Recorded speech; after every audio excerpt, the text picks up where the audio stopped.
The proceeding.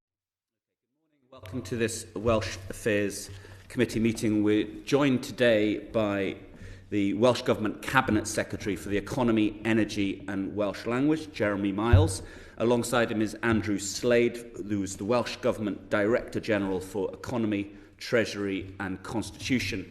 And we're looking today at the defence industry in Wales and the impact of population change, two inquiries that have been ongoing now for a few months with this committee, and we're grateful to the Cabinet Secretary from Welsh Government joining us today to hopefully give us some insights that will feed into both of these inquiries. So perhaps I could start off the discussion, Minister, by asking you, well, first of all, congratulating you on your appointment. The role of Welsh Economy Minister is one with significant levers. It's a job where you can actually get things done.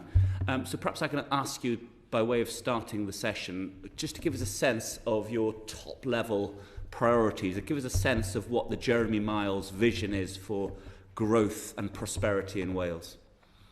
Well, I had occasion recently to be saying quite a lot about this before I became Economy Minister, and I've argued for a long time that a healthy, growing economy taking us on the path to a sustainable future is at the heart of what we want to achieve as a government, and goes, I think, to the heart of some of the other challenges which have been quite persistent for us to address in terms of health inequalities, education inequalities, and so on. And I myself think that, I've said recently, I don't think there's any route that takes us to that more compassionate country that we want to be that doesn't pass through the more prosperous country that we need to be. So that sense of prosperity in all parts of Wales. And from my perspective, there are three areas that I'm focused on in order to make a reality of that over time. Firstly, looking at all the support that we provide, whether that's through business support programs, finance, but also our skills policy, and more broadly, through the lens of what does this policy do to increase productivity, which has been, it's a challenge right across the UK. It's a challenge for us in Wales, certainly. So bringing that lens to bear on all our current policies, saying what more we can do, both in terms of long-term productivity at a firm level, but also interventions which might have a shorter-term payoff. Secondly, increasing investment from outside Wales, but also from businesses already located in Wales, and doing that with a recognition that, given the state of public finances at the moment, dedicating increasing sums of public funding to doing that is not hugely realistic. It'll be important, but it clearly cannot be the main tool that we use. And therefore, it's incumbent on us to make sure that all aspects of government work are focused in that direction. So bringing a very can-do focus to those opportunities and making sure that government policy is aligned around that objective, whether that's in terms of education or housing, which we'll touch on, I guess, today, but also planning and other policy areas. And I think critical to that is having as joined up an approach as we can within government, certainly, but also between the various layers of government which exist and have a presence in Wales. And then thirdly, to redesign our employability and our skills programme so that we have a clear sense on a national basis of the future skills needs of the economy. There is some very good work already happening, in particular in the renewable sector, but elsewhere as well, so that we can then have a economic policy which aligns with the skills policy, which aligns with the provision of vocational education and training in a seamless, coherent whole. And that then enables us to connect those economic opportunities to the lives of people in all communities in Wales. So those, I guess, are my top three priorities, Chair. Thank you very much. That's very helpful. Wales is one of many countries around the world and in Europe, and one of many regions where there's a relative decline in the number of working age people. And it always catches my eye when I see initiatives like, for example, the Irish government trying to attract the Irish diaspora, working age people who are Irish, to come back to Ireland and be part of the economy in Ireland, or the government of Western Australia advertising in the British media to attract workers from Britain to move to Western Australia to be part of the economy there. I mean, do you think we've got a strong enough offer in Wales, not just in terms of jobs available, but in terms of quality of life, quality of public service, to be able to say to Welsh people who've left Wales to make their careers elsewhere, look, come back to Wales and be part of a success story back home? Well, I mean, just to recognise the context that you're putting around it, Chair, I mean, you're obviously right to say the long-term trends indicate that Wales has an ageing population. People are living longer, people are having fewer children. It's a trend which is, as you say, not unique to Wales. That will have an impact, though, on demand for public services as much as anything in the medium to long term, certainly, and obviously a decline in the working age population is very concerning from an economic perspective. So I do think developing that clear idea of what Wales could and should look like in the future is critical. That's actually why so much of our effort actually is focused on developing our young people, supporting them into work. To counter that larger trend, if I can put it like that. There is an issue around having a sustainable migration policy, and in that sense, UK immigration policy has a profound effect on us in Wales. So important for the UK government to take the needs of Wales into account in doing that as well. On the question of how we present our offer, I actually think there's more that we can do in terms of celebrating the successes that we have already in our economy in sectors which are often very attractive to younger people. We have seen good success recently, and as a consequence, I think, of some of that long-term investment, in particular in some of our key areas, key sectors, and married with the investment that we've made in broadband, for example, businesses being set up in rural Wales in key sectors which we probably wouldn't have seen in the past. And I think there is more that we can and should do to highlight some of those successes, because they signal those broader values, those broader attributes that we have as a country. And I certainly think there's an opportunity for us to do more in that.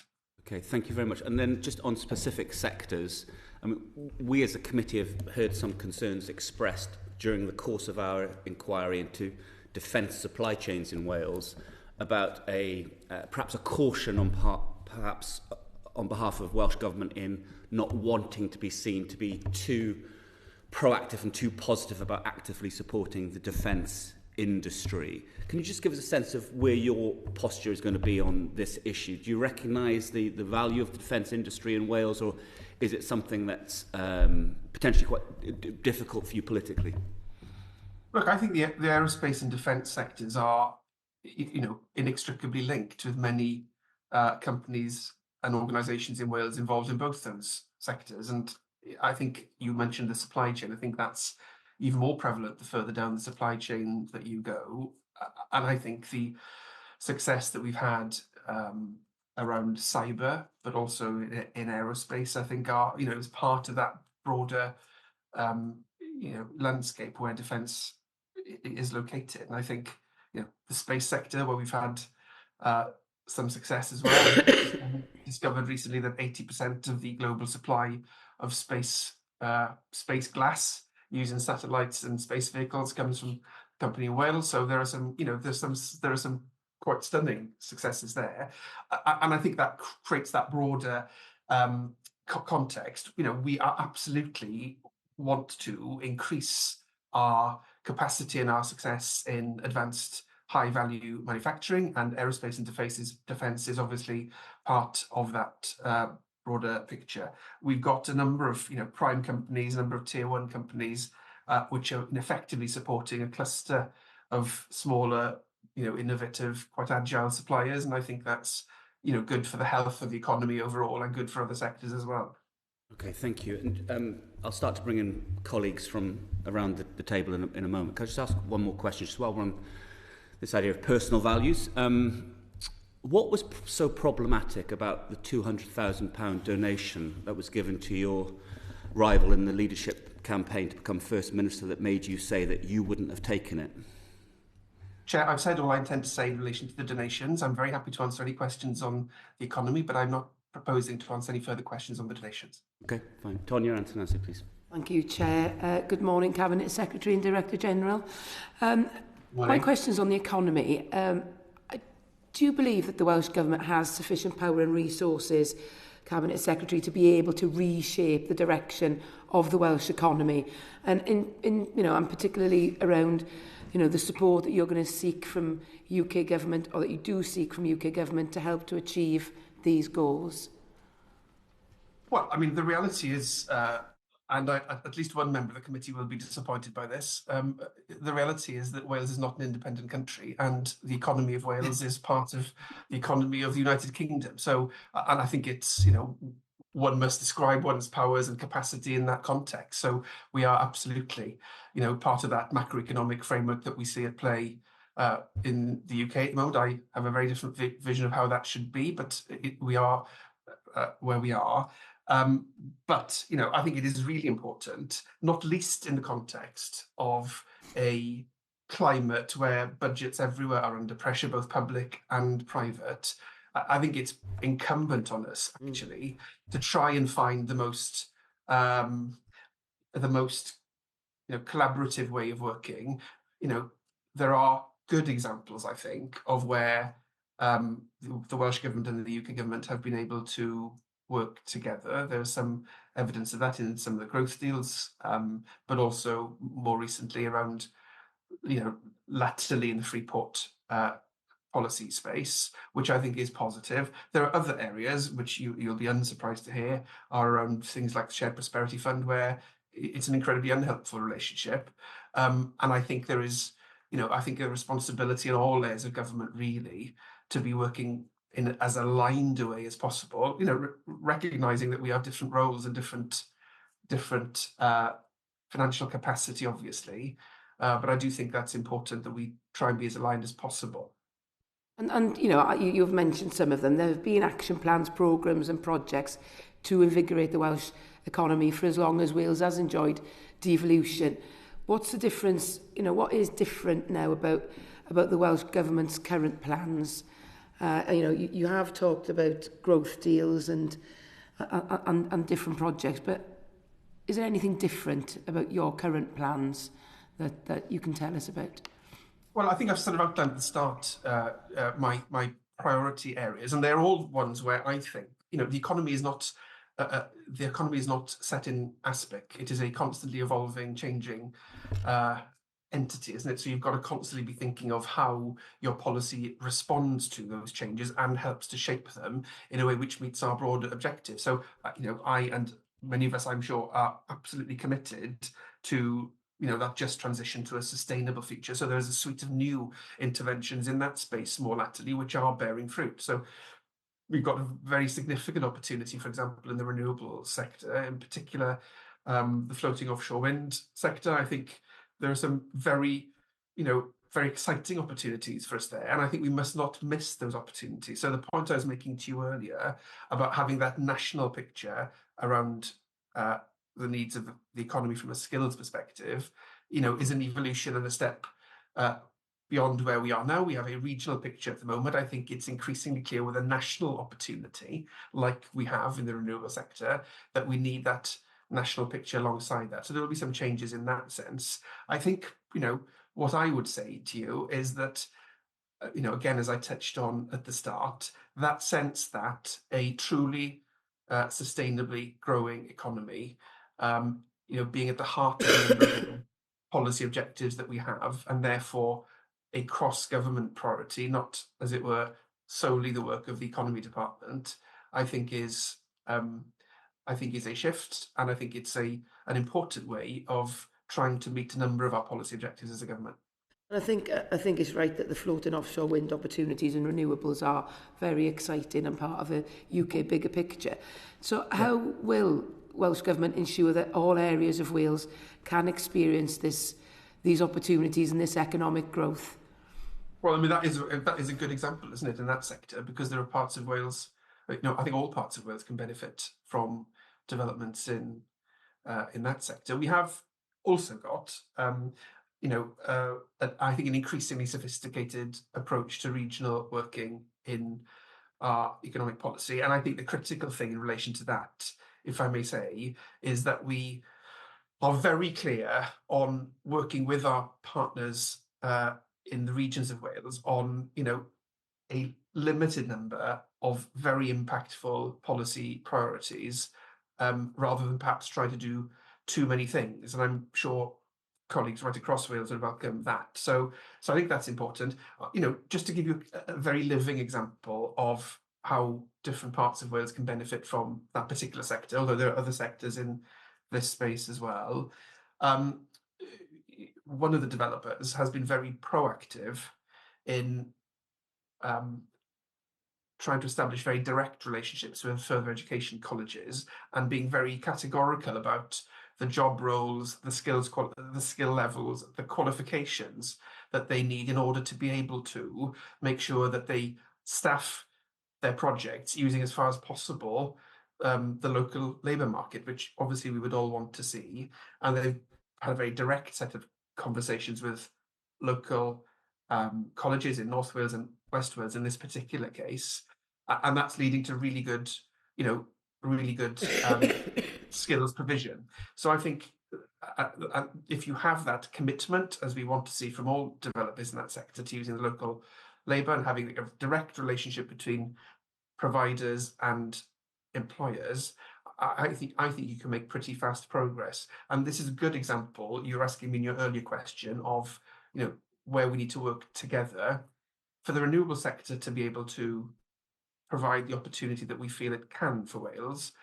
We would look to the UK government to be more ambitious in relation to grid, to be clearer in terms of policy stability, but we would look to ourselves to make sure that the skills that are needed are there for us to map the supply chain which we currently have to identify strengths and areas that need focus, and to strengthen our planning offer, but also to make sure that we have that joined up approach across Welsh Government and local government. So I do think there are responsibilities on all parties in this in order for us to make that a reality.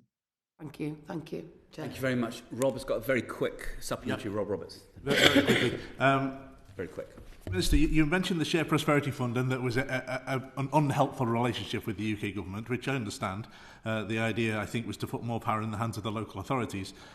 3 years ago, in front of this committee, First Minister Drakeford said that there'd be more of that, with powers devolving out of Cardiff Bay up to the north, which is often the forgotten relation. Are you aware of any plans in your portfolio to give more autonomy to North Wales to make our own local choices? Yeah, I mean, I think one of the things that we need to make sure is working in that way is the growth deal in North Wales, to make sure those choices are taken locally and to have the kind of direction and pace that's required in order to make a reality of that. We've got a CJC model which we're promoting in all parts of Wales, and that provides for a strong footprint for regional government taking on more capacity and more powers in order to be able to make decisions more closely to those communities that are affected. But I think there's my own view is there's a live discussion which we should have with all regions in Wales about what more we can do with that kind of partnership working in mind to devolve powers away from Cardiff Bay, but it does require that kind of regional way of working for that to be sustainable. Okay, thank you. Thank you very much. Virginia Crosby, please. Thank you, and Borodar. The fact that the economy in Wales has lagged behind most of the UK for the last 2 decades has potentially led to people deciding to leave Wales and actually work elsewhere. You mentioned policy priorities quite a lot. Could you give some details, please, on the impact of your policies on the 20-mile-an-hour default speed limit and also the SPF for the farming sector? Your own analysis has indicated that will result in billions of pounds hit to the economy and thousands of people potentially coming out of the farming sector. Yes, but as you know, that relates to the policy in development, and you will also be aware that the government is working with the farming community to make sure that we listen to the points being made in the consultation, which we've recently had, which has been very helpful. And I think the Rural Affairs Minister has already had very productive discussions with the farming sector in this space. It's obviously important that we get to a place where farming is sustainable in Wales, both from an environmental perspective and an economic perspective, and we have a shared priority and a shared objective to make sure that the agriculture sector, like all other sectors, both are making their contribution to our climate change goals, but also are able to benefit fully from those. So the economic analysis, which has been the subject of discussion publicly so far, is on an earlier set of proposals. Thank you. You mentioned climate change and you mentioned energy. Could you please give us an update on funding for Cymru Ginio at Traws-Fynedd? My understanding is that you've slashed funding for this important project. I'll ask Andrew to come in on the detail of the funding. It is a vehicle which has had significant levels of funding, and we are discussing with the UK government at the moment what role that can have into the future. And so obviously we want to make sure it has got a role in the future, because we want to make sure that the opportunities which may come down the line are ones which we share fully in Wales. But those are still ongoing as I understand them. Andrew, you might have an update. Thank you, Cabinet Secretary. Yes, we have had to take some hard choices in respect to budgets, not least because of a very large gap that we have across the Welsh Government in terms of the budget for this year. But as the Cabinet Secretary says, the future of Cymru Ginio is entirely bound up in discussions that are going on with UK Government. So in a sense, there is an interrelationship there. If we get to a point where we have agreement from UK Government colleagues to progress with plans for Traws-Fynedd and a number of other sites and activities across North Wales, then absolutely that is an area that we will be putting additional investment into. But right now we're not at a point where we can do that in terms of the discussions with the UK Government more generally. Thank you. And Great British Nuclear has made it very clear that the site is not in its plans for the next stages, simply because it's too small. I wanted to talk about apprenticeships, and particularly young people. You have a very different approach to the UK Government to apprenticeships, and my understanding is you've dramatically reduced the number of apprenticeships. Could you give us an update on that programme, please?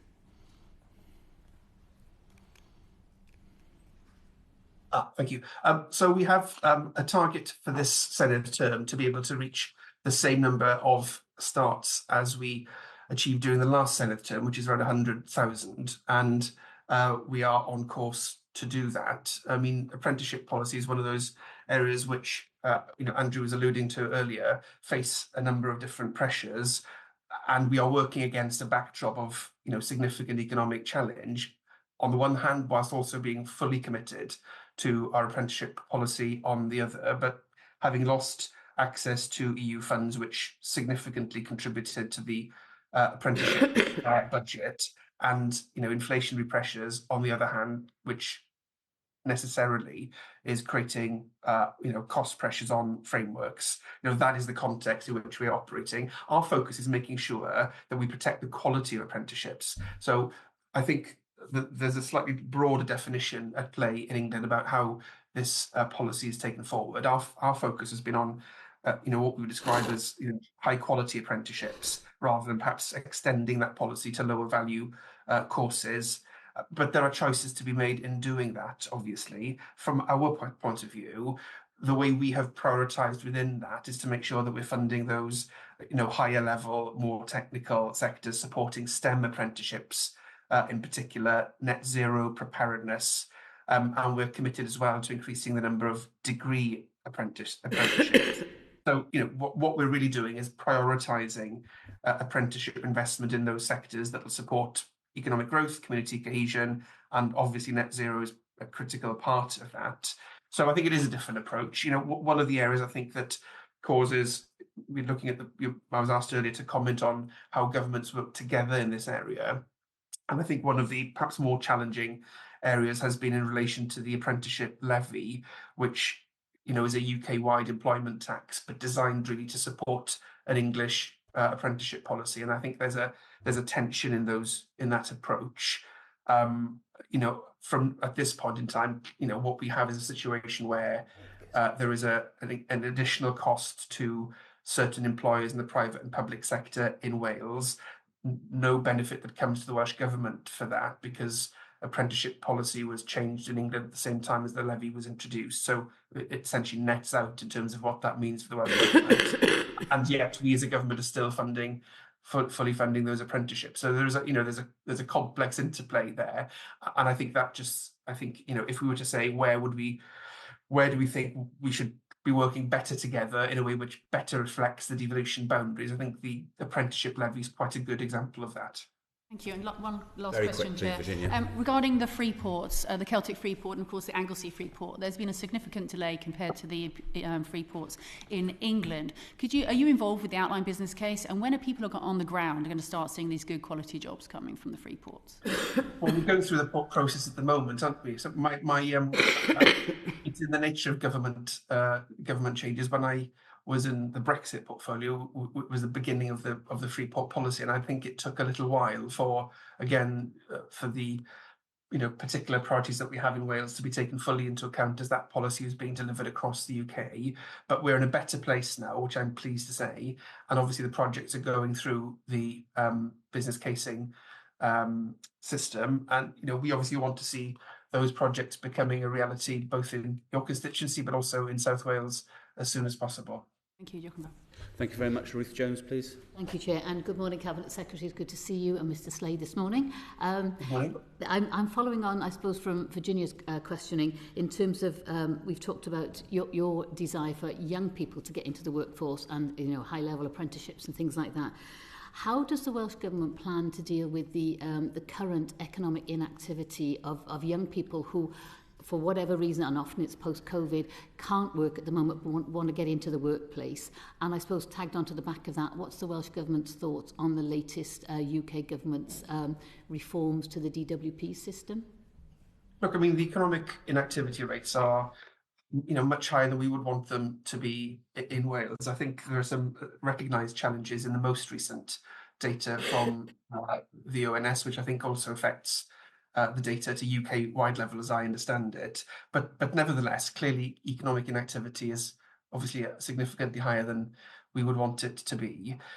In terms of the approach which we are taking, we have a young person's guarantee which is intended to support those young people not otherwise in education, employment or training. And we are having some success with that. We've made good progress in delivering our commitment. There have been around 27,000 young people who've started on skills and employability programmes alone since the start of the guarantee. And the provisional estimates that I've seen show an increase in participation, which is quite significant. We've had what we've called a national conversation recently in relation to young people's guarantee to talk to those people who are benefiting from it themselves. So people themselves, accessing the provision, and they've told us some things about how the programme is designed. So we have reconfigured some of that. So some examples of that: we've doubled the training allowance for Jobs Growth Wales Plus. We've increased the educational maintenance allowance, the only part of the UK to do that. We've increased the capacity of Careers Wales to provide work experience placements, and we've also increased the funding to further education colleges to provide kind of masterclasses and workshops to those who might otherwise be at risk of leaving education. So there are a number of ways in which we've been trying to tackle this. It's a challenge, I think, right across the world, but I think the evidence to date is that the Young Person's Guarantee is helping us make headway in at least reducing economic inactivity for those in the younger age group. But I think it is challenging, and I think post-COVID in particular, there are significant challenges with increasing numbers of young people presenting with long-term sickness, which obviously is very, very concerning. My own view is that approaching it from the point of view of sick notes and limiting support for those with disabilities is approaching it very much from the wrong perspective. I don't think that's the right thing to do, and I fear it won't be effective either. I think it's quite a complex area, and working in as bespoke a way as you can with those individuals who need support and help, I think, is a much better and more compassionate way of approaching it. Thank you. I'll hand back to the Chair now. Thank you very much. Tonya again. Yeah, thank you, Chair. Moving on to the defence industry in Wales and the Welsh Government support, Cabinet Secretary. What do you see as the main growth opportunities within the defence and security sectors in Wales? Well, I mean, as I say, as part of there are growth opportunities, and I think that we have I think, a good offer for aerospace, defence, space, cybersecurity in particular. Whether that's we have 8 universities who are in different ways active in that area. Whether it's Cardiff University with its new innovation campus, we've got the at one end of the country, we've got in North Wales, Bangor University with their Centre for Lifetime and Reliability Testing. So there's there are academic there's an academic offer, if you like, already. But then if you also take initiatives like the Advanced Manufacturing Research Centre, which I'm visiting later this week, and the Compound Semiconductor Catapult, I think there is good infrastructure in place as well to take advantage of those growth opportunities. There are some particular opportunities on the horizon in relation to the manufacture of helicopters, and opportunities in West Wales as well around advanced radar capability, which if those are realised, we'll be delighted with that. They'll be important contributions to the sector in Wales. Fantastic opportunities then on the horizon. And have you got a plan? Has Welsh Government got a plan and how it will help industry make the most of these opportunities and get the most out of it in order to take Wales forward? Yeah, well, there's two aspects to that. So we have a number of plans. You were mentioning earlier what our current plans and strategies are in the economy generally. So we've got a manufacturing sector plan, which is focused largely on high value manufacturing and advanced manufacturing, which I'm happy to talk a little bit about. But we've also got a plan specifically for cyber, but also for the space sector.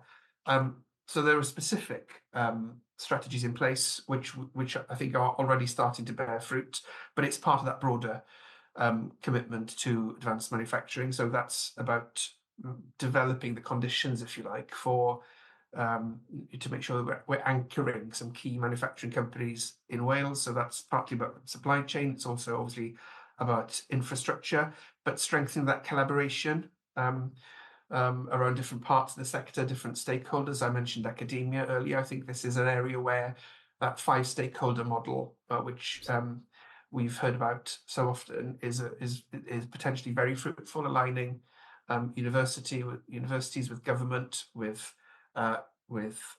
investors, with entrepreneurs, with existing businesses around some key priorities in the sector. I think will be very fruitful. We've seen that work for us in relation to compound semiconductors in particular, and it's an approach which I think can have much broader application, including in this sector. So yeah, we published our most recent manufacturing strategy this time last year, and we're implementing that at the moment. Thank you. Thank you very much. Just on the subject of supporting the defence industry, you mentioned the potential new helicopter work. Have you had any conversations with Airbus about their proposal for building the new medium helicopter, if they're successful with the MOD build, doing that at Broughton? Is that a discussion you've had? In the few weeks that I've been in post, Chair, I haven't had the detailed discussions that I'm hoping to have, but I'm planning to do that. I think it's an important opportunity for North Wales, but for the entirety of Wales as well. And so that's, just to be clear, that is seeing the manufacture of the new military helicopter at Broughton, if Airbus is successful in the bid, is something that you and Welsh Government would be actively supporting and welcoming? I think that will be a very good development, yes, certainly. Okay, thank you very much for that. Rob Roberts again, please. Thank you. Minister, what's the division of responsibilities between UK and Welsh governments when it comes to supporting defence industry in Wales? And what room is there for improving the Welsh Government's relationship with the MOD?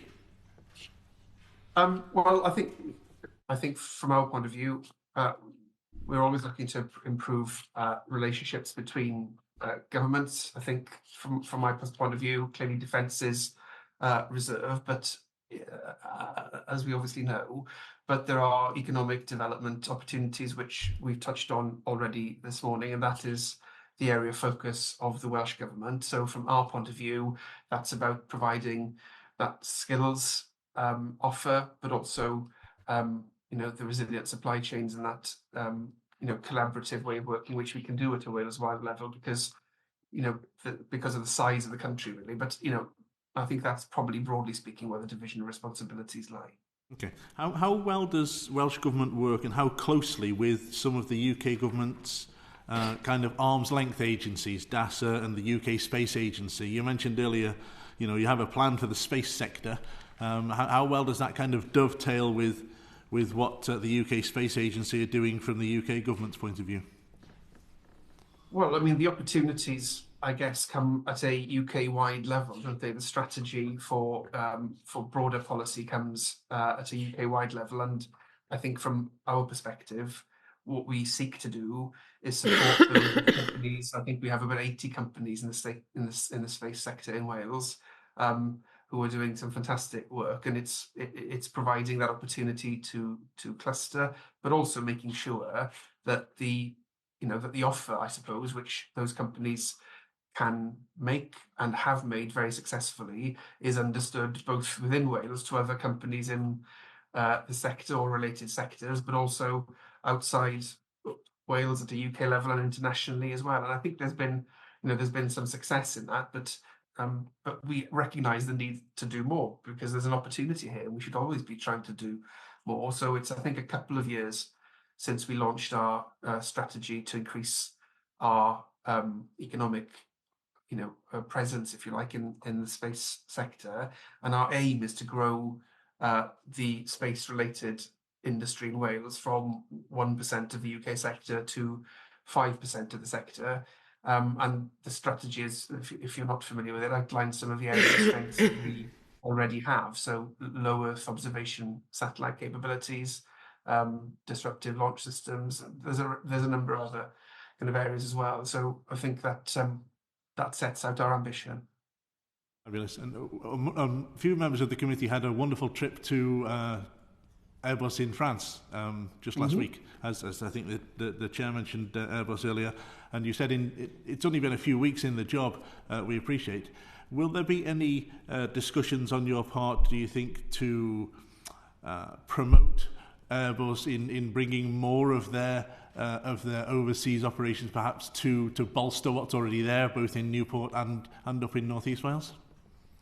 Airbus is a great success story in the Welsh economy, and one of our core employers, and one of our critical innovators as well. So we want to see companies like Airbus flourish and grow and continue to provide those opportunities for people in Wales, and to increase prosperity of the communities around their locations. I think, just to go back on perhaps a more positive approach to the intergovernmental relations that I've struck in the last couple of questions, I think the ATRC is a good example of good joint working between the two governments, but also with Airbus and the local FE college in North Wales. I think so there are good ways of working when we are aligned around common objectives. And I think we probably all want to see more of that, really.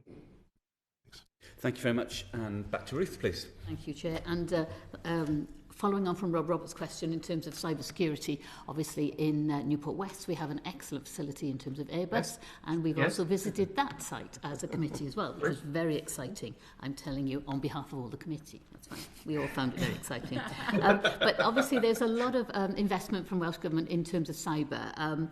Why do you see cyber as such an important sector for the Welsh economy?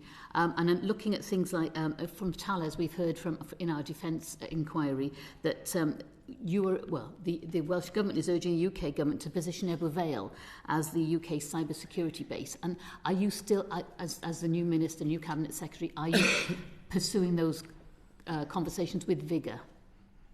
Yeah, look, we want, Wales is already home, I think, to one of the largest cyber ecosystems in the UK, and that's something that we are very proud of. And the community that you represent is a very significant contributor to that. And it's, as you say, Ruth, a great success story.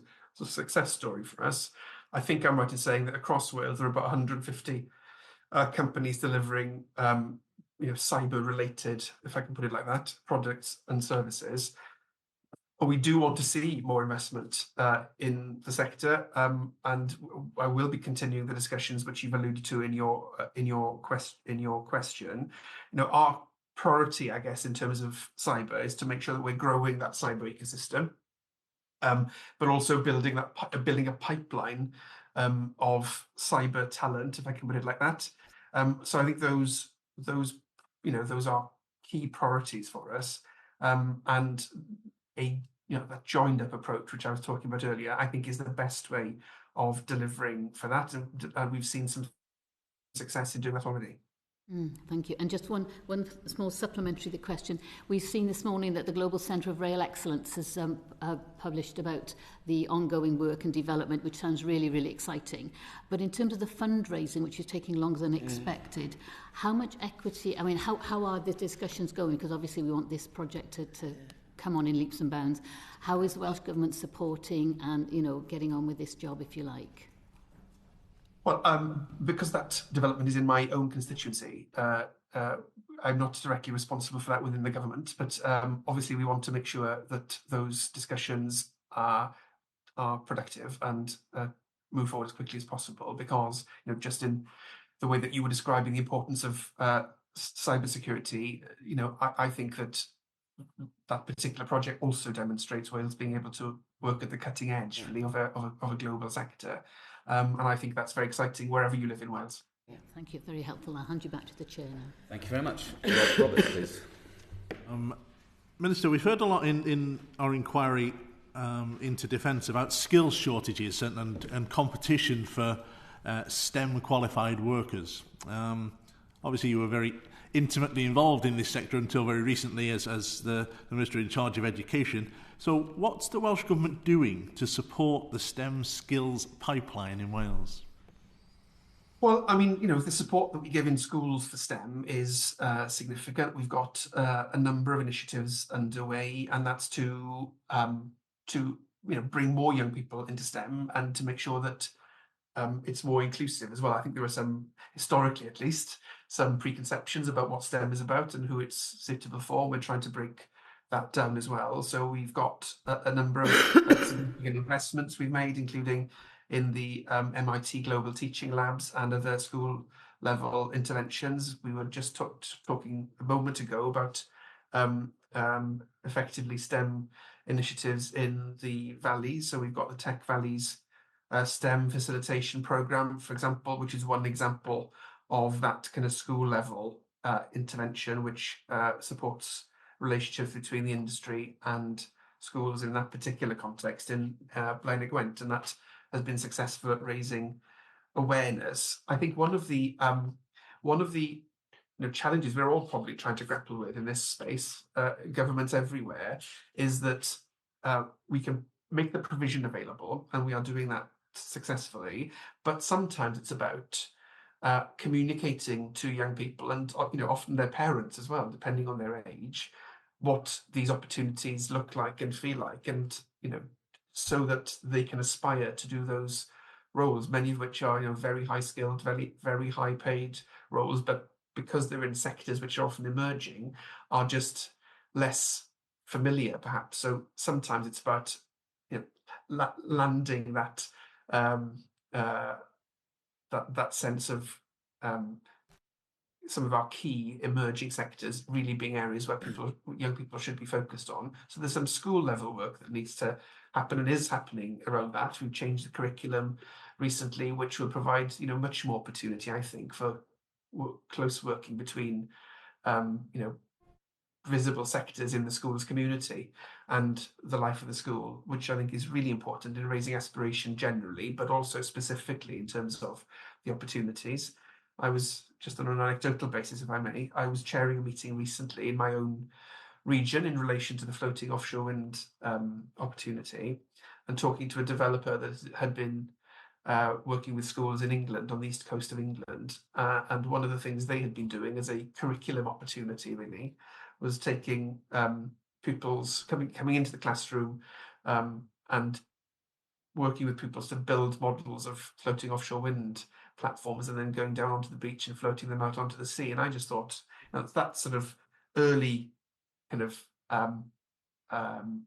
link between the curriculum and the opportunities that those young people will have in their local areas in the future, I thought was very imaginative. So it needs to start there.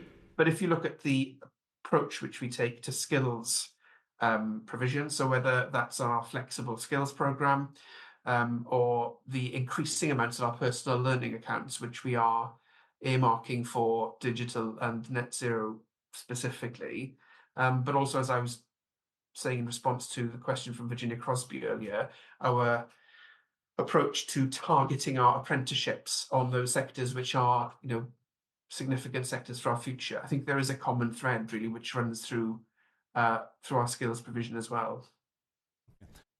Apprenticeships and those work opportunities come a little bit further down the line. On a more foundational basis, towards the back end of last year, we saw that Wales was once again getting the lowest marks in the UK in terms of results on maths and sciences in the PISA scores, and some of the worst outcomes that we've ever had. What's going wrong? Well, I'll allude back to my previous role in answering this question. I think there are many things at play in the results that we had. Obviously, we wanted to see better results than we faced. I mean, I suppose all governments should have said that as a consequence of a global reduction in results. For me, it's the PISA data is only one snapshot, and we have much more much more granular data actually across the school system in Wales, which tells us similar things, but in a slightly more nuanced way. The OECD, which we would all know is the organisation which runs the PISA system, is an organisation we've been working with in Wales for a number of years in order to make sure our school system is resilient for the future. And actually, the reforms which are now underway are ones which we have worked with them on. So, and they're, those reforms are going through our system now. But as you will appreciate, the young people who are sat those PISA tests are not a cohort of young people who've had the benefit of those reforms. So I'm absolutely confident that by the time we come to the next cycle of results, we will see those reforms being better. That'll be welcome news indeed. My final question on this really part quick, is, please, Rob, really quick. is what conversations are you aware that Welsh Government has had with defence companies about whether the apprenticeship and higher education provision in Wales is meeting the needs of those companies? I don't have any specific information on that, Chair, but if you would find it helpful, I'd be very happy to follow up with you. But Andrew looks like he might have some information, so I'll bring him in if I may. Andrew. Hey, can you hear me all right? Please carry on. Yes, sorry. Just to say, we have regular contacts with all of the key companies in the way that you set out. Along with the sort of more established mechanisms we've got, including our regional skills partnerships, consistently and continuously to be refreshing our understanding of what skills needs are across the different sectors. The Cabinet Secretary's already touched on a number of priority areas for us. We're doing work with a number of the academic institutions to help with that, as alongside the work that we're doing with companies. And my experience of working in the Welsh context over the last decade or so is precisely what the Cabinet Secretary sets out in relation to that ability to join things up. And I think you mentioned earlier the business around how do we engage with other partners, for example, like MOD, arm's length bodies and so on. Again, very good partnerships underpinning some of the initiatives that the Cabinet Secretary has mentioned. So those conversations are happening all of the time as part of us refining our offer through the employability and skills plan. Thank you. Thank you very much. Ruth, please. Thank you, Chair. Another inquiry that the committee is undertaking at the moment is looking at the population change in Wales, and obviously overall there is a decrease in population. People seem to be leaving Wales, but and I'm sure you'll hear very clear stories about that from the committee, but in terms of, say, Newport and Cardiff, we have a population increase, and that in itself is a problem as well, because in terms of schools, houses, things like that, infrastructure in general, it's a big issue and I'm just wondering how the Welsh Government is looking to manage the changes in population across Wales.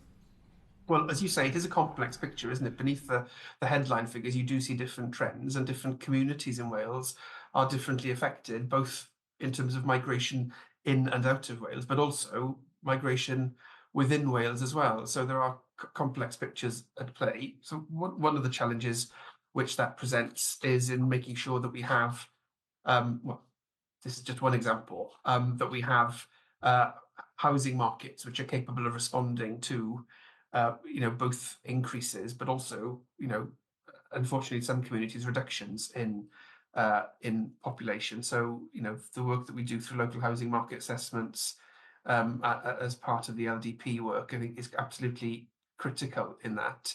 We've tried to reform our approach to that most recently, I think a couple of years ago, to make it a bit more nimble and a bit more responsive to the sorts of changes that you're asking about in your question. So, the government is very mindful of that. You will know that there is a significant house building programme in different parts of the southeast of Wales, which is the result of that. But equally, we have in other communities, people finding it challenging to remain living in those communities because there aren't work opportunities or they can't afford the housing. So it's a complex picture. And I suppose looking at obviously you've talked about housing there, but if you have housing for the population, where are the schools, the hospital places, and the general infrastructure, and how cross-government is the work being done to make sure that this is suitable for all across Wales? I think it is there is cross-government working on it, because at the heart of it, a number of these choices, decisions are, have planning at their roots, don't they? And therefore require, as much visibility as can be ascertained of developments in the future. So perhaps if I wear my previous ministerial hat just for a moment, I think there is quite sophisticated level of planning in relation to the number of school places required, and this is a constant balance between recognising that at a Wales-wide level, or in fact a UK-wide level, we will see a reduction in the number of school places required, which is already starting to show. But the geographic distribution of that is another question. And so, local authorities, and we work with them, I think are in a constant process of, through their local development plans and in other ways, constant process of projecting and reprojecting the likely level of demand. And our responsibility as a government, certainly as I was touching on earlier, in the context of infrastructure in the form of schools, is to make sure that our funding mechanisms for those are sufficiently nimble to be able to respond to that changing picture. Thank you very much. I'll hand you back to the chair now. Thank you very much. Ben Lake, please. Thank you, Chair. Bore da chi, Gwynidog. You mentioned there some of the demographic challenges that we're seeing played out across Wales, and of course, as a member of Parliament for Ceredigion, where we saw the last census register a significant decline in the overall population. Yes. I'm very concerned about the impact that these demographic changes will have on the ability to deliver public services to an adequate level. Is this something that you're having discussions with your colleagues in the Cabinet for local government? Because there are concerns that the current funding settlement for various councils in Wales might not be up to date and affording councils the resources they require to continue to deliver services that people need. Well, I know from my ongoing discussions with the local government minister, and this is a matter which the Cabinet discusses, as you would expect, periodically anyway, the government's priority is to make sure, in terms of how we fund local authorities, that they have as much resource as we can provide in order to be able to deliver those local services, for the very good reason that you've given in your question. There have obviously been challenges as a consequence of the funding settlement which Wales has as a consequence of UK government choices. But within that envelope, we have done everything we can, I think, to make as much funding available to councils as possible, but mindful that the pressures we face in our budgets are absolutely reflected in the pressures that councils face in theirs. And I think it is fair to say that different councils experience that differently, and rurality can be an additional pressure for the obvious reason that we know. So there is a continuing discussion really about the formula for funding local government, so separate from the overall funding settlement, how that is distributed. And I think in relation to that, we look to local government colleagues to discuss amongst themselves whether there are changes which ought to be made. But there are already already mechanisms within the settlement to reflect reality. And I know from my previous role as Education Minister that has a particular bearing on schools, which I know is an area of concern for Ceredigion. But at the end of the day, as Economy Minister, what I want to see is that we have, economic opportunities which are there in all parts of Wales. So people are able to live in their communities and have the opportunity of doing well-paid work. So, the work that we're doing as part of the cooperation agreement with your party in the Senedd around Arfor, which I think is good work. I think there's things to learn from the first iteration of it, and we're trying to do that in the second iteration to make that effective. And we've got some good examples coming out of that. But I was celebrating the other day a new company startup in Llanybydder, I think it is, which is a research technology business which has chosen to locate there because of the infrastructure available, and is bringing well-paid employment in that sector to that part of Wales. So I think those opportunities are exciting, and I think in a way we need to talk more about those, because that is the kind of opportunity which might be counterintuitive to people actually, and having those highlighted might itself be a catalyst for other people making similar decisions. No, I agree, and it brings me very nicely on, actually, that example to the next question I wanted to ask you, Gwynidog. The company in question, you're right, it is set up further down the Teifi Valley in Llandyssil, but very pleased to say in Ceredigion. Yes. And that it does offer a very important example, I think, of the potential in more rural areas of Wales that perhaps, as you said, counterintuitively is quite attractive to some of these digital-based businesses. That company in question has relocated from London because of the adequacy of the local digital connectivity and broadband in specifically. What work is being done with the government, over and above Arfor, of course, but to try and actively go out now to London, Bristol, even Cardiff, to some of these companies who might actually, if presented with the offer of rural West Wales, where if they have the right infrastructure in place, especially broadband and internet connection, that they may well see that it's, in this new world of hybrid working, quite attractive, not just from a cost base for the business, but also for their employees and their work-life balance. Yeah, well, I think that is one of the, as I was saying to you earlier, one of the critical things I think is that we have a way of working with our regional partners in Wales, which focuses in on some specific priorities. And for my money, this is one of those areas in relation to West Wales in particular. And I think what you can see when you have examples like Delineate to Draw on, and there are some others as well, it's not unique in that sense. It's fantastic, obviously. When you can highlight and showcase those to businesses in some of our cities as well as outside Wales, I think that is that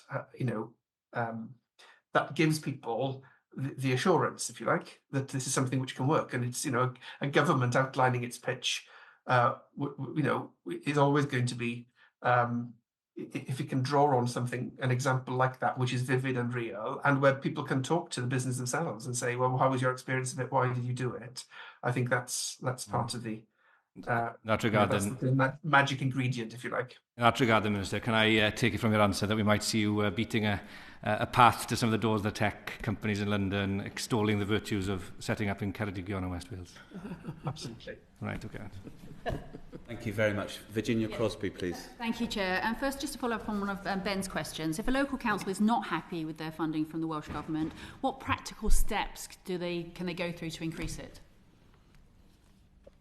Well, there's a revenue support grant which is allocated on a formula to local authorities. That formula is, well understood, and the allocation happens in accordance with it. The formula can be changed, but that does require local authorities to reach agreement on how that might be different. And there are, obvious challenges which will come from that. But equally, I should say that relates to the revenue support grant. There are, many other sources of funding from the government to local authorities. Again, I don't wish to keep referring back to my previous portfolio, but it has a particular bearing on this. We simplified, I think, 25 separate grants into 4 large grants for schools support for local authorities. And what that has meant is obviously much more flexibility for councils to be able to use that money in perhaps more creative ways. And I think critically, in the context of your question, it has reduced, or it will reduce. This is the first financial year in which it's applying. It will reduce, the administrative costs and resource required to deliver the programmes, which will increase the funding effectively. So there are other ways in which we do that as well. Thank you. Now, councils have the power to charge 300% council tax premium, yet not one council across Wales has implemented this. Why? Oh, I think that's a matter for councillors to answer. I mean, the task of the Welsh Government is to provide tools to colleagues for them to be able to meet the needs of their local economies and local communities. A number of councils have said they will increase the premium for second homes in particular, but the scheme is designed specifically in a way which enables councils to make those choices for themselves, taking into account the local profile. And also, by the way, taking into account what they understand from their local housing market assessments and the interplay of other policy initiatives in this space as well. So there are planning choices which we have enabled them to make, which are different now, and there are different rules in relation to non-domestic rates. So, generally speaking, there will be a, perhaps subtly different mix of interventions which work in different ways. And I think it's really important that those choices are made by local authorities, not by the Welsh Government. Thank you. Short-term holiday lets, they must be let for 182 days. How's this change impacted the economy across Wales? Well, the intention behind the policy was to make sure that we are saying to businesses that in order to qualify as for paying non-domestic rates as opposed to council tax, that the offer is in fact a business offer, if you like. And so that's the intention behind the policy, and we will look to see how that operates on the ground. But I do think it is important to say that, if you're qualifying for a business taxation regime, it's a expectation that you're operating as a business, and that's what was behind the change in the threshold. Thank you. And we've got a significant increase in the number of second homes impacting communities across Wales, with people coming from England to buy their second home, not their first home. Would you agree that it's the low salaries across Wales that are leading to the growth in the second home market? Well, just to say, I shouldn't characterise it as people coming here from England. Wales as well, yeah. Wales is a welcoming country, and that isn't at the heart of it. The issue really is about whether people can afford to live in their own communities, and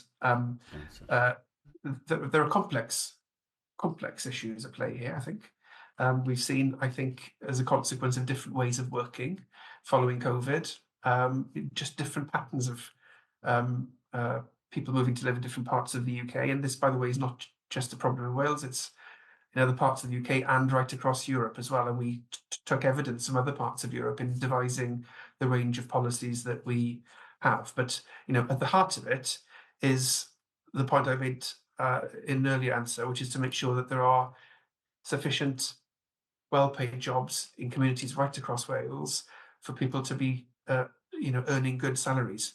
But alongside that, I think it is really important. I think there's a growing understanding of this, that the government needs to make a number of tools available in the toolbox so that councils in particular can respond to pressures on their local housing markets. And that's the approach which we tried to do. I am certain that we will learn over the next few years that some things are more effective than others, but we can only know that by seeing how this works on the ground. So we provide, I think, the widest range of tools for councils to be able to respond to this. Thank you. Last question on the Welsh language. The Welsh Government has a goal of 1 million Welsh speakers by 2050. Given the numbers of young people leaving Wales, you're not going to achieve this target, are you? I think we will achieve the target, but it's very ambitious.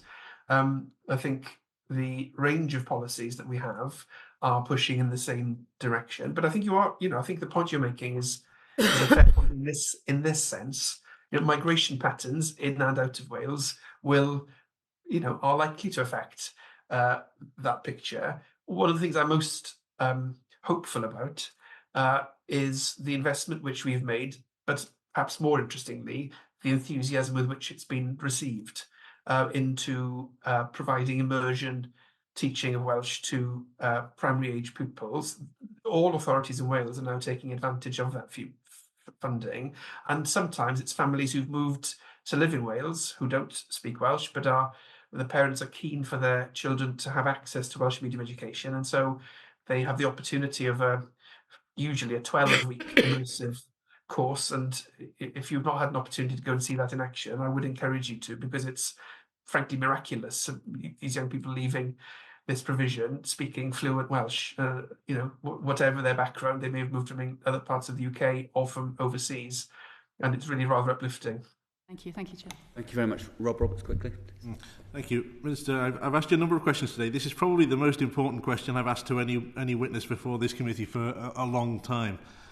We're studying the impact of population change in Wales, and there's a projected long-term reduction in the proportion of working-age people in Wales. My question is, will Wales's finances become unsustainable if the projected long-term reduction in working-age people materialises? And if it does, what can you do about it? In what sense do you mean Wales's finances? Well, there's going to be a reduction in the proportion of working-age people in Wales.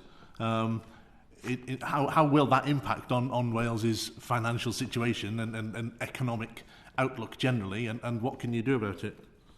Okay, well, in that broader sense, I think there are some things which I think are useful to share. So, as I said in my first answer, I do think this does mean that what you would, if this is unabated, as they say, what you would expect to see is increasing pressures on public services and also an impact on our economy. So it is really important for us to make sure that we have, we're attracting young people to live in Wales, and we're making sure that young people who are born and live here stay here. So that's the reason I was focusing early on making sure we have that strong offer to young people in terms of, well, in a range of ways. I talked about the Young Person's Guarantee, but in terms of young youth entrepreneurship and in other ways.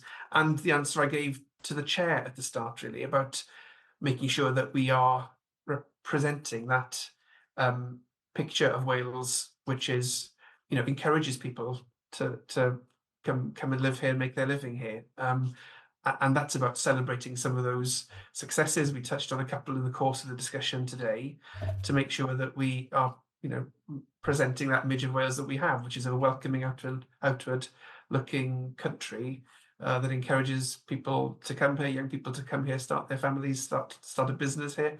I think that's a very hopeful picture, and I think that's that. There's certainly more that we can do to highlight the offer. But super quickly, as we're running out of time, are you planning on undertaking any kind of significant body of work to question whether the Barnett formula works as it should, or whether the funding settlements are appropriate moving forward? Well, I can help you with that. Certainly, the Barnett formula certainly doesn't work. The entire formula is, in my view, broken and requires a significant overhaul, which I think would be in the interests of all parts of the UK, actually, in providing that stability and a closer reflection to the needs of the various communities which it serves. So I think that's the working position has been for some time, and we've done quite a lot of thinking and work in this area, which we've published. And the former First Minister, when he was previously the Finance Minister, was able to negotiate some changes to the Barnett formula with the UK government, which were helpful, but I don't think that detracts from the perspective that I think Wales and the UK generally needs a more stable funding formula. Thank you very much, Rob. We are approaching the end of the session, Minister, so we are grateful for the time you've given us. Can I just pick up on something that I saw the Secretary of State for Wales saying in the last few days, and it's an area that I think comes under your current portfolio of responsibilities. He was being very critical of the Development Bank of Wales. Did you get a chance to see his criticisms, and what did you make of those?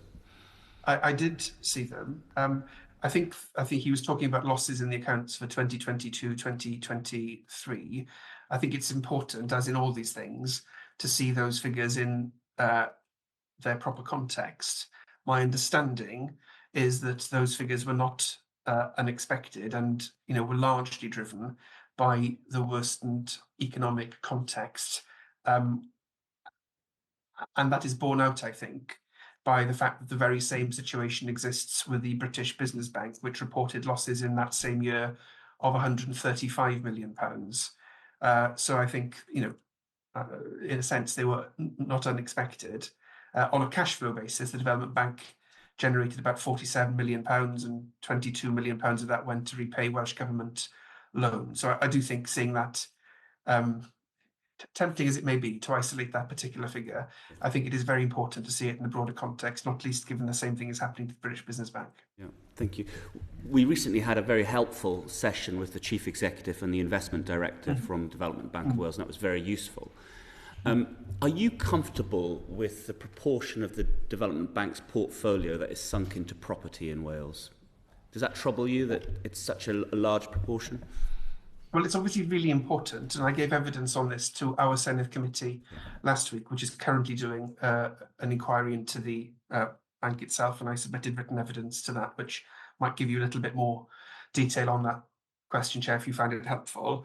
But it is obviously important to make sure that the bank is continually looking to balance its investments and its loans in a way which supports all parts of the economy, and we have a remit to the bank which is designed to achieve that. I do think we should also recognise, though, that funding, I think you used the word sank in, the property market, also supports the construction sector, which is a critical part of the economy. So I think it's a slightly more nuanced picture than that, but it is right to say that we obviously need to make sure that there is a balanced portfolio, and I know the bank feels that as well. Okay, thank you. And finally, on this, the Chief Executive and Investment Director were very clear with us that Welsh ministers have no power to direct how they invest funds, and it's quite proper that there's an arm's length relationship. They did also say, however, that where investments raise potential reputational concerns, advice may be sought from the minister in specific cases. So the case of a company receiving loans from the Development Bank of Wales, owned by somebody who has criminal convictions for environmental offences, do you think that would have been a case that should have raised red flags around reputational concerns and therefore been communication to the Minister's office? Well, as I said in my evidence to the committee in our Senedd last week, there is a good reason why decisions are made at arm's length from ministers, which are reasons I'm sure we would all want to see in place. I don't have any more information about the point that you're alluding to than I've already shared. What I have asked in a discussion with the Development Bank is for them to reflect on, whether any recent experience, causes them to look again at their diligence processes. But those are matters for the bank to consider, and they are properly matters which are arm's length from the government. So you can't say whether on your watch as Economy Minister an investment like that would have been made by the Development Bank? Well, that would be a hypothetical, Chair. I've only been in post for the last number of weeks, so I'm not sure it would be particularly helpful for me to answer that in that way. Okay, thank you very much. Just looking very quickly around the table, see whether there are any final supplementaries from colleagues. And there isn't. Oh, can I? Yes, sorry. Tonya, of course. Sorry to do this right at the last minute. The financial situation with the Welsh Rugby Union has probably come across your desk now, Cabinet Secretary. I was wondering if there is any resolution there over the loans that they have with you. I don't have an update I can share with the committee at this time, but when I do, I'll be happy to do that if that's helpful. Okay, well, we put it in writing to the former First Minister. We could probably do it again.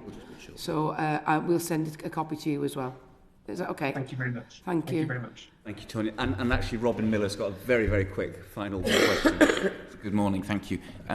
Grant Shapps, the Defence Secretary, said recently that we are no longer a post-war, but a pre-war country. And there's been talk of the country moving to a pre-war footing in terms of our industrial strategy, in terms of scaling up production. It's just a very simple question. Has there been any discussion within the Welsh Government about contribution to that production and manufacturing capability, please? In what sense? Is there anything that you think, as the Economy Minister, that the Welsh Government might be able to contribute towards scaling up our ability to produce arms and weapons for conflict on the basis the country is on a pre-war footing? I didn't see the interview which Grant Shapps gave, so I should probably see that before so I have the context for your question, but I'll undertake to do that. Thank you. Cabinet Secretary, thank you very much for giving us your time this morning and being so frank in a wide range of questions. We do really appreciate it. So we wish you very well, all the very best for the new role, and look forward to perhaps seeing you again sometime. And thank you very much, Mr. Slade, for joining the call as well, and bring the meeting to an end. Order. Thank you. Thank you. The proceeding has ended.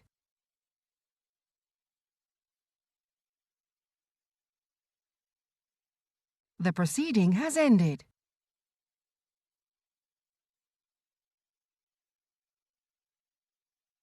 The proceeding has ended.